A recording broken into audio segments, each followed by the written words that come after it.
खड्गे च सुरेन्द्रे च कौशिके पाद संस्पृशि निर्विशेष मनस्काय श्री वीरस्वामिने नमः।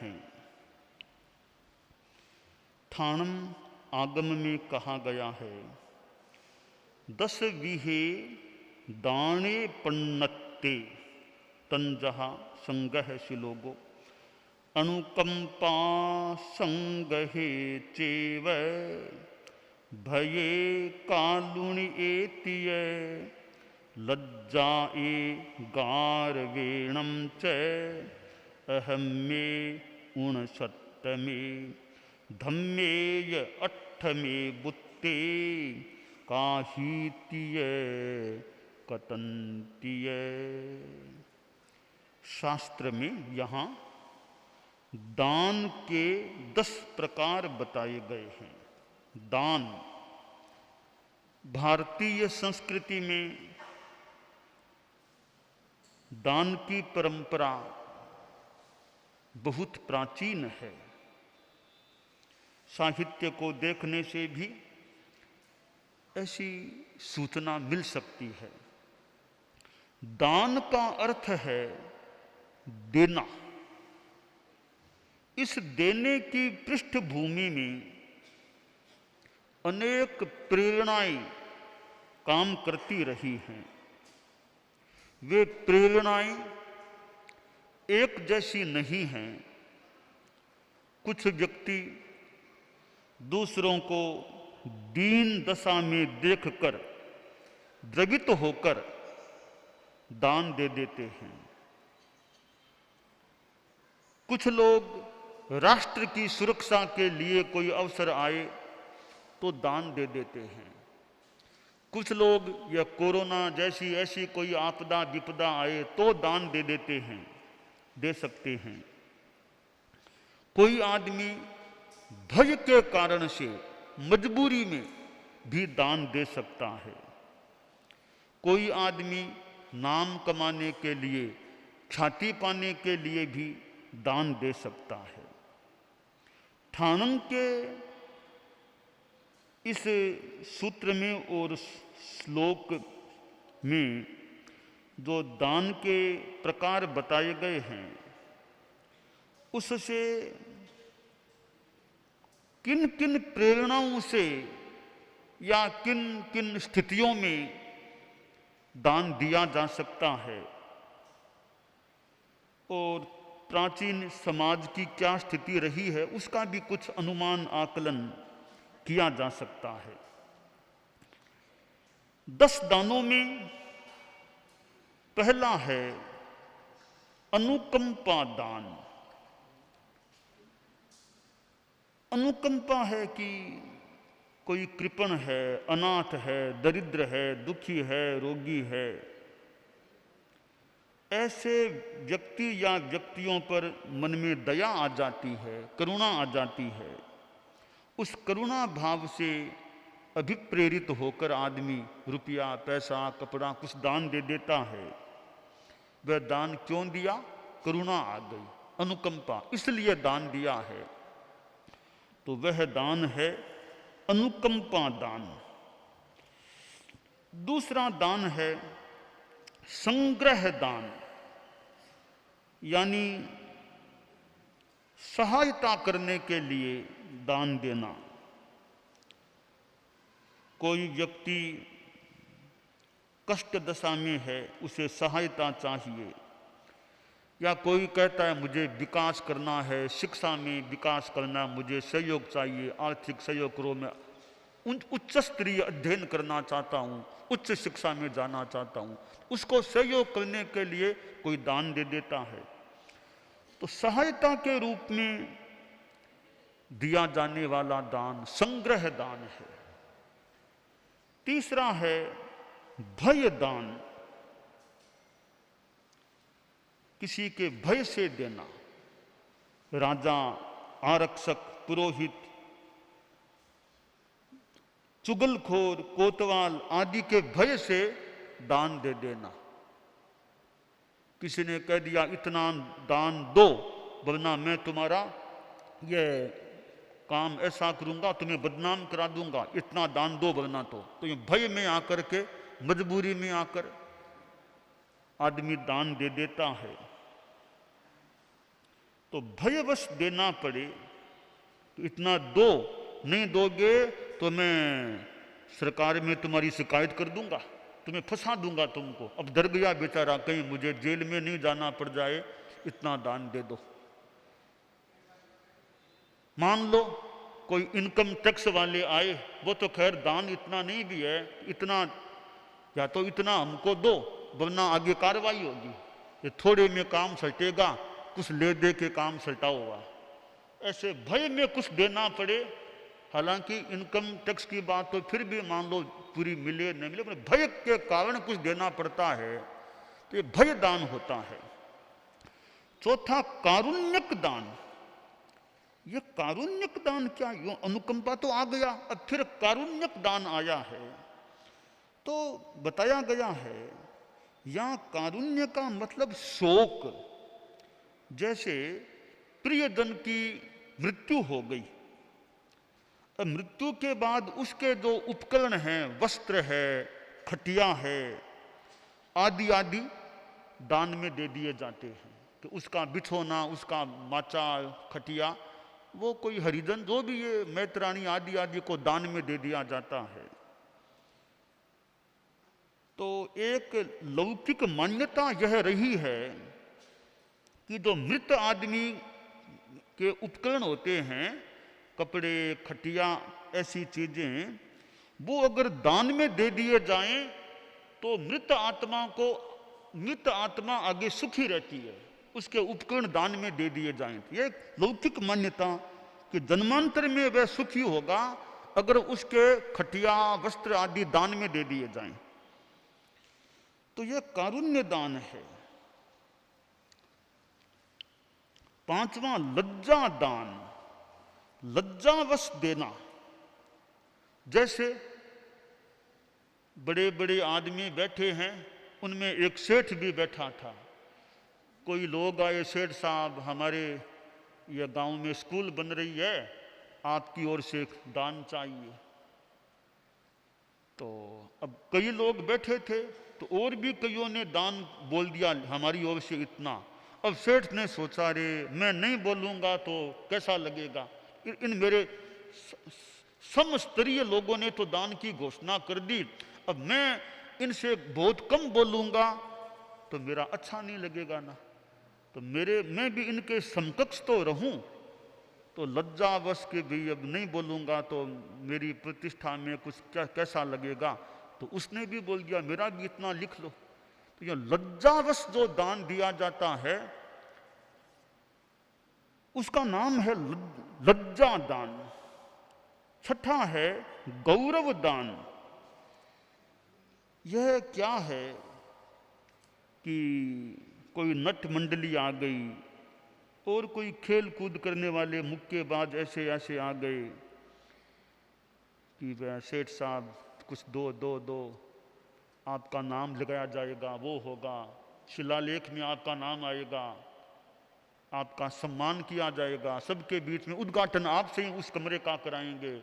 अब वो नाम की भावना भी कि मेरा शिलालेख में ना आएगा और उद्घाटनकर्ता में नाम लिखा जाएगा और मेरे हाथ से उद्घाटन कराया जाएगा और इतने लोगों की वो उपस्थिति होगी, वहाँ मुझे सम्मान दिया जाएगा, वो साल ओढ़ाया जाएगा, माला पहनाई जाएगी, तो अच्छा है मेरा नाम होगा।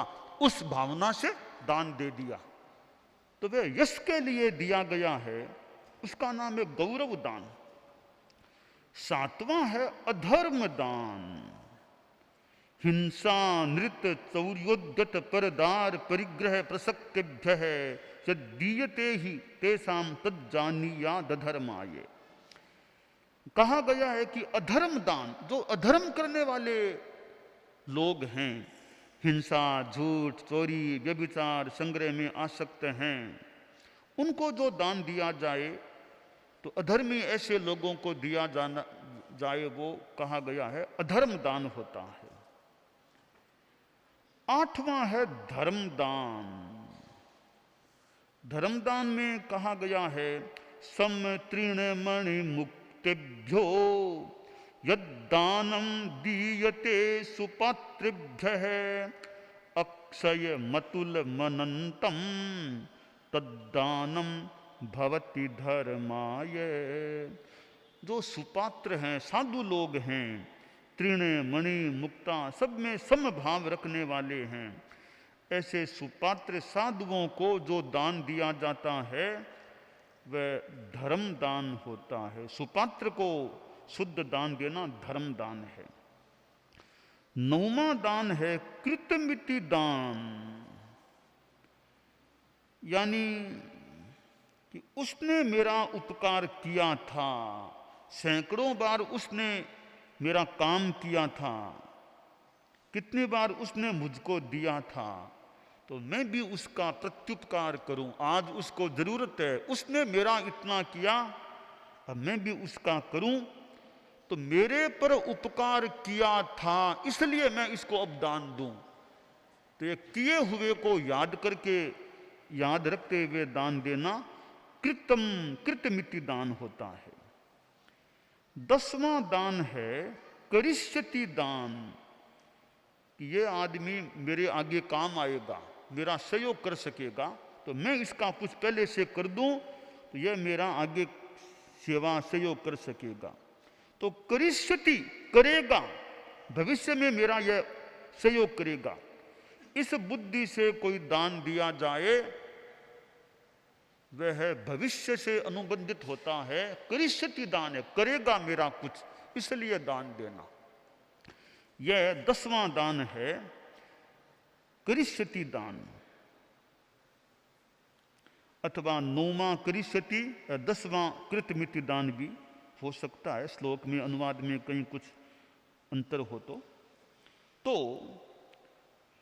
ये 10 प्रकार हैं दान के। पहला अनुकंपा दान, दूसरा संग्रह दान, तीसरा भय दान, चौथा कारुण्य दान, कारुण्यक दान, 5वां लज्जा दान, 6ठा गौरव दान, 7वां अधर्म दान, 8वां धर्म दान, 9वां कृतमिति दान या 9वां करिष्यति दान, 10वां कृतमिति दान। यह शास्त्र में एक दान के बारे में चर्चा आई है, और ठाणंग में तो आई ही है। परम पूज्य संभवतः भिक्षु स्वामी का एक गीत है, 10 दान की ढाल है, वहां भी 10 दान की कुछ व्याख्या की गई है। और वाचक मुख्य उमा स्वाति ने भी दान पर चर्चा की है, और उन्होंने भी संस्कृत में श्लोकों में दान पर कुछ व्याख्या की है। तो यूं एक दान ऐसा विषय है कि जो बहुत प्रसिद्ध भी है, बहुत प्रचलित भी है, और विभिन्न संदर्भों में विभिन्न भावनाओं से दान दिया जा सकता है। वितरणम न क्वाक्य हो निष्फलम, सुक्ति मुक्तावली में कहा गया जो वितरण है, दान है, वो कोई न कोई फल देने वाला, किसी रूप में फल देने वाला, चाहे व्यावहारिक रूप में, तात्कालिक रूप में, निमित्त रूप में, उपादान रूप में, किसी न किसी रूप में वह फल देने वाला हो सकता है। कि एक मित्र को कुछ दो, मित्र का जन्म दिवस है, कि आज उसका जन्म दिवस है मेरे मित्र का, उसको मिठाई का पैकेट भेज दूं। मिठाई का पैकेट आप भेजोगे तो मित्र के मन में भी संभव है आपके प्रति प्रेम का भाव होगा, रे इसने आज मुझे भेजा है, मेरा बर्थडे है, अब इसका जब आएगा ना बर्थडे मैं भी उसको भेजूंगा कुछ, वो वापिस कुछ भेज देता है। यह प्रीति का संबंध क्यों चला? ये दान प्रीति को बढ़ाने वाला बन जाता है। जैसे कोई मान लो अच्छा व्यवहार नहीं रहा, थोड़ी दुश्मनी भी हो गई। अब जिसके साथ दुश्मनी है उसके साथ प्रेम से उसके लिए कुछ सामान भेज दो, कोई उपहार भेज दो, एक बार, दो बार, तीन बार भेजो, तो संभव है धीरे धीरे उसके मन की दुश्मनी दूर हो जाएगी, वो भी आपसे प्रेम करना, मित्रता या प्रीति करना शुरू कर देगा। अब कोई राजा है या वर्तमान में मान लो सरकार है, मंत्री लोग हैं, आप उनके साथ अच्छा संबंध रखो, उनको मौके टोके कुछ भेंट में दे दो, कुछ कर दो, तो वो सरकार का भी आपके प्रति, जो मंत्री आदि या राजा, प्राचीन काल में राजा या वर्तमान में कहीं राजा हो सकता है, तो उनका आपके प्रति कुछ अनुकूल सॉफ्ट कॉर्नर, अनुकूल दृष्टिकोण भी इतना करता है, इसका कोई काम पड़ेगा हम भी सहयोग कर देते हैं। तो आपके कोई फिर काम पड़ेगा तो वो मंत्री राजा आदि भी आपके कार्य को सुगमता से, या आपकी मान लो फाइल है उसको सुगमता से, शीघ्रता से निपटाने का प्रयास करके वो आपको सहयोग कर देंगे। तो मंत्री राजा आदि को कुछ देने से वो फिर उनके कार्यों में सहयोग कर सकता है। और साधु को दान दे दो, शुद्ध साधु को शुद्ध दान दो, फिर तो कहना ही क्या है, वो आध्यात्मिक दृष्टि से कल्याणकारी दान हो जाता है। तो दान एक संबंधों को मधुरता पूर्ण बनाने वाला, मजबूत बनाने वाला और सम्मान को बढ़ाने वाला भी दान बन। आपके नौकर चाकर हैं, कर्मचारी हैं, उनको कुछ मौके टोके दे दो, होली दिवाली कुछ विशेष कुछ दे दो, कर दो, तो नौकर चाकर में आपके प्रति और ज्यादा एक सेवा करने की, काम करने की भावना बढ़ जाएगी, बढ़ सकेगी। तो इस प्रकार वितरणम न क्वाक्य हो निष्फलम, जो कहा गया है कि वितरण है, दान है, कहीं भी निष्फल नहीं होता, किसी न किसी रूप में, निमित्त रूप में, उपादान रूप में, तात्कालिक रूप में, भविष्य के रूप में, किसी रूप में फल देने वाला सिद्ध हो सकता है। तो यह दान एक व्यापक तत्व है और दान का विश्लेषण भी किया जा सकता है। एक लोकोत्तर दान, लौकिक दान, यूं भी व्याख्या की जा सकती है। दान केवल पैसे का ही नहीं होता, दान केवल भौतिक वस्तु का ही नहीं होता, और भी दान हो सकता है। किसी को ज्ञान दे देना, सूत्र, अर्थ, शास्त्र की बातें, धर्म की बातें, तत्वबोध की बातें, तात्विक बातें, किसी को ज्ञान देना है, वो भी दान है। वो पैसे का भले नहीं है, वो ज्ञान का दान है, बड़ा महत्वपूर्ण है। किसी को ज्ञान दे देना, एक ज्ञाता आदमी है, ज्ञानवान आदमी है, किसी को पढ़ाता है। हमारे चारित्रात्माओं में कोई छोटों को पढ़ाते हैं, बंचाते हैं, समझाते हैं, यह पढ़ो, आओ बैठो, आओ बैठो, पढ़ो पढ़ो, प्रेरणा देकर बिठाते हैं, पढ़ाते हैं, ज्ञान देते हैं। तो बहुत बड़ा ज्ञान का दान है। वह तो हमारे साधु साधियाँ बैठे हैं, समणियाँ भी हैं, अपने पास में रहने वाले हैं, छोटे हैं, विकास कर सकते हैं, तो उनको बिठा के थोड़ा पढ़ाओ, बंचाओ, सिखाओ, तो करते करते वो भी कभी ज्ञानी बन सकते हैं। मुनिश्री हेमराज जी स्वामी श्रीयारी वाले आचार्य भिक्षु के समय के दीक्षित जीत मुनि जैसे उनके सहवर्ती संत, तो कितना उन्होंने जीत मुनि को पढ़ाने में, बंचाने में अपना योगदान दिया होगा। और एक ऐसा महान व्यक्तित्व हमारे सामने आ गया धर्म संघ के, जयाचार्य जैसा महान व्यक्तित्व। आज हम उनके ग्रंथों को देखें, चाहे भगवती जोड़ को देख लो, और उनके कितने कितने कितने ग्रंथ हैं, एक सूची है उनके ग्रंथों की। उनके ग्रंथों को पढ़ें तो कितना ज्ञान है। ठीक है, ज्ञान देने वाला देने का प्रयास करे, पर लेने वाला भी चाहिए। कोई लेने वाला चाहिए तब ज्ञान दिया जाए ना, लेने वाला नहीं लेता है तो ढिंगाने कोई जबरदस्ती, तो कितना क्या ज्ञान दिया जाए। तो रुचि से पढ़े, ग्रहण करे, विनय भाव से ज्ञान को ग्रहण करने का प्रयास करे, तो देने वाला चाहिए तो साथ में लेने वाला चाहिए, प्रतिभा वाला हो ग्राहक। लेने की भावना तो बहुत है, पर वो ग्राहक क्षमता है उतनी है तो भी पूरा लाभ नहीं मिले। तो ज्ञान देने वाला भी मिले, लेने वाला भी मिले, लेने वाला योग्य मिले, देने वाला भी योग्य मिले, तो फिर ज्ञान का अच्छा विकास हो सकता है। तो परम पूज्य गुरुदेव तुलसी, परम पूज्य आचार्य महाप्रज्ञ जी थे, उन्होंने भी कितनों को ज्ञान दान देने का, कितने साधु साधियों आदि को उन्होंने पढ़ाने का, ज्ञान देने का प्रयास अपने और प्रवचन के माध्यम से ही मानो ज्ञान देने का प्रयास। तो हम यह दान का जो विषय है, 10 प्रकार दान के बताए गए हैं। इन 10 प्रकारों से एक दान की विस्तृत विवेचना प्राप्त हो सकती है।